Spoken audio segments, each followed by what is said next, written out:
इन्ना लिल्लाहि व इन्ना इलैहि राजिऊन। 3 शादियां करने वाले सीनियर अदाकार अचानक इंतकाल कर गए। शोबिज इंडस्ट्री शोक में डूब गई।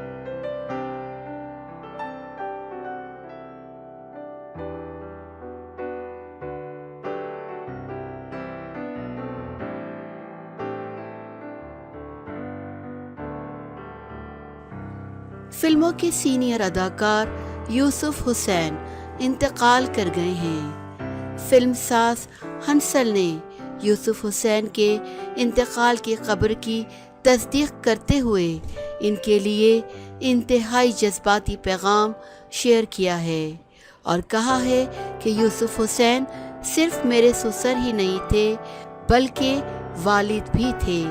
उन्होंने हर मुश्किल वक्त में मेरा साथ दिया।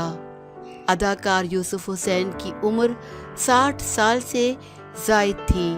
उन्होंने कई मकबूल फिल्मों में काम किया था, जिनमें विवाह, रईस, धूम 2, दिल चाहता है, खोया खोया चांद, क्रेजी कुकर फैमिली और रोड टू संगम शामिल हैं। माजी में दिए गए एक इंटरव्यू में यूसुफ हुसैन ने कहा था कि हालांकि मैं 3 शादियां कर चुका हूं, लेकिन मैं अब भी एक बेहतरीन साथी की तलाश में हूं। लेकिन मेरी उम्र अब 60 साल से ज़ायद हो चुकी है, मगर शायद मेरी तलाश कभी ख़त्म ना हो।